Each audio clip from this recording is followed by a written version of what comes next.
National emergency has been proclaimed three times in this country. First, it was in October 1962 when there was the Chinese aggression, and this emergency continued till 1968.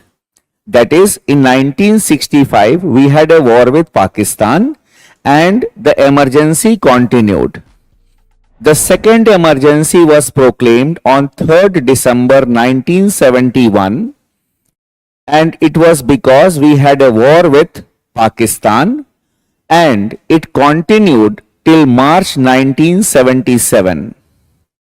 And when this emergency was going on, that is the second national emergency, then in between the third national emergency was proclaimed on 26th of June 1975.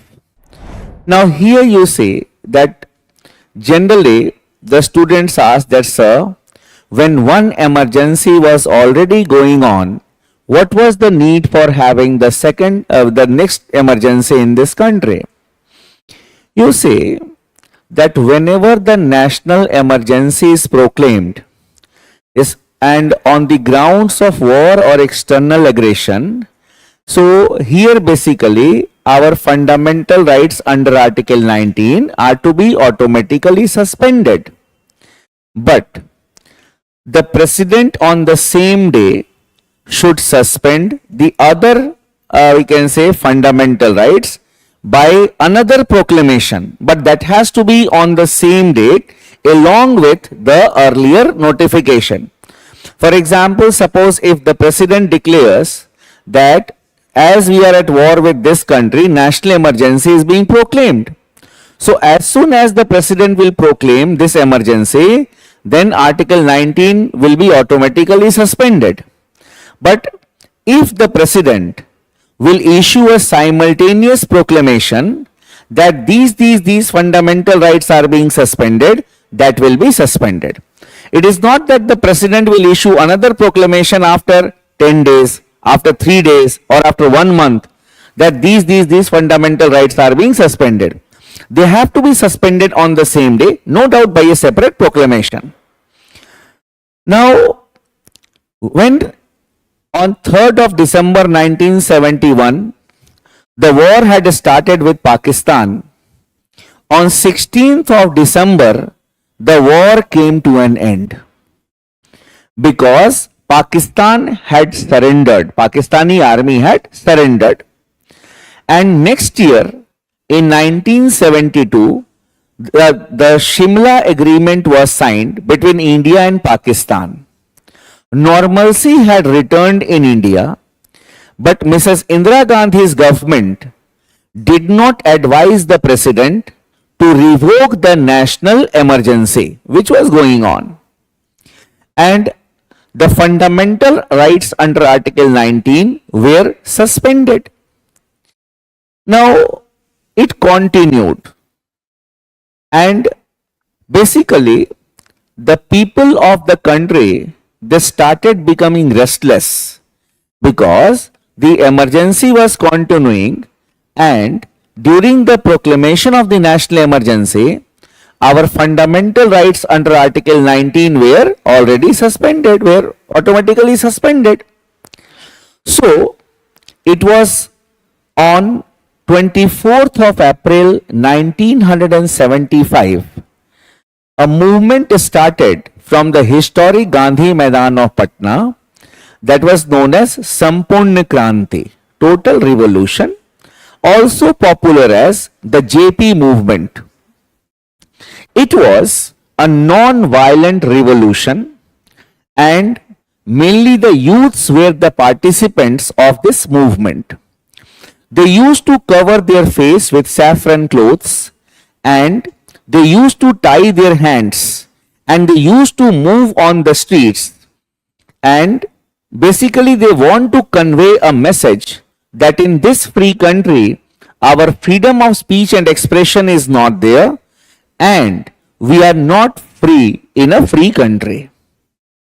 Mrs. Indira Gandhi did not pay, we can say, attention to this movement. You do whatever you want to do. I will not revoke the national emergency. After that, after some days, the judgment of Allahabad High Court came. The case was Raj Narayan versus Indira Gandhi, and Raj Narayan had challenged the election of Mrs. Indira Gandhi to the Lok Sabha. And the Allahabad High Court declared the election of Mrs. Indira Gandhi as invalid, or we can say that it was rigged.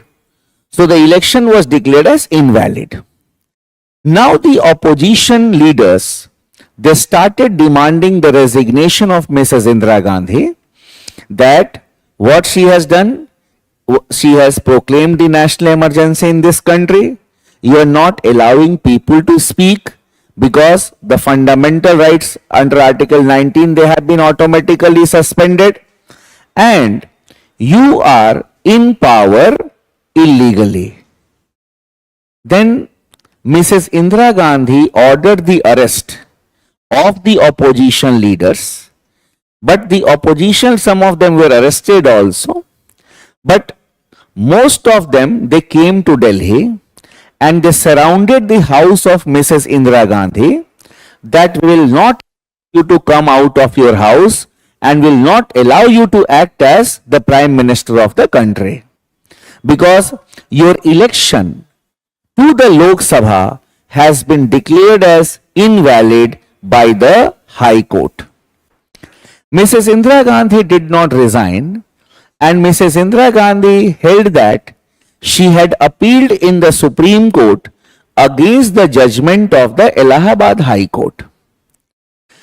When the opposition leaders surrounded the house of Mrs. Indira Gandhi, at that point of time, Mrs. Indira Gandhi telephoned the president, and she telephonically advised the president to proclaim the national emergency.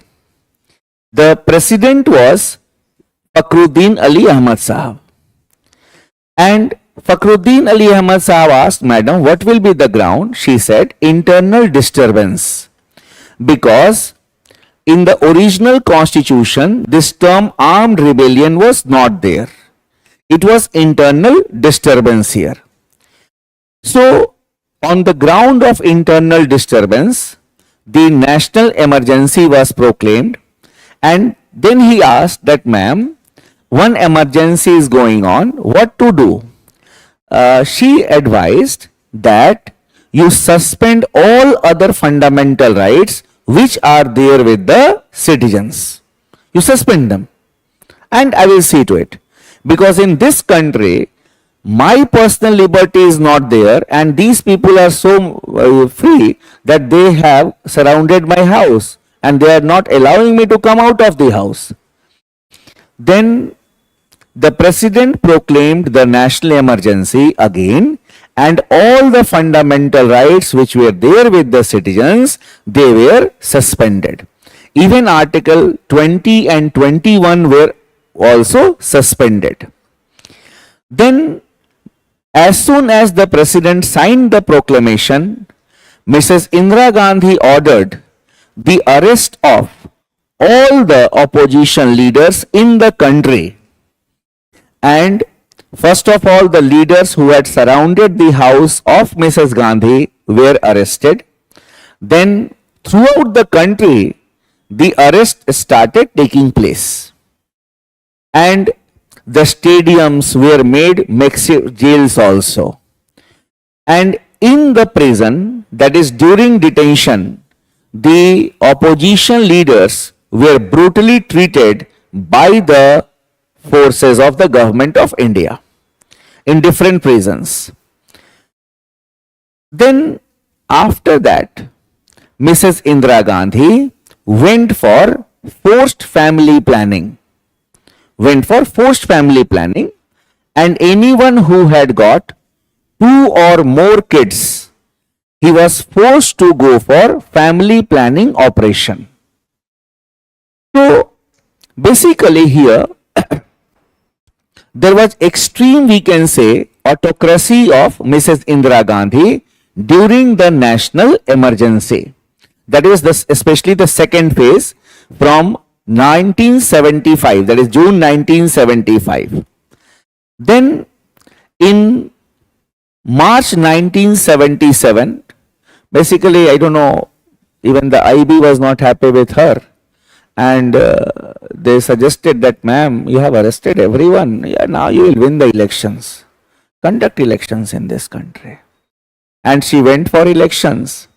And the five-party coalition, that is the Janata Party, it was a combined opposition. It came to power and Mrs. Indira Gandhi's political party lost the elections. Now, when the Janata Party came to power, the first thing that the Janata Party government did was to amend Article 352, that in the future, a dictatorial prime minister like Mrs. Indira Gandhi should not abuse the powers which have been given under Article 352.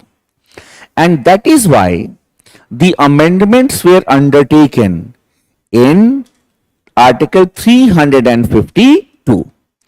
So the 44th Amendment Act was there, and the 44th Amendment Act amended Article 352. So we need to know that what amendments were made in the original Article 352.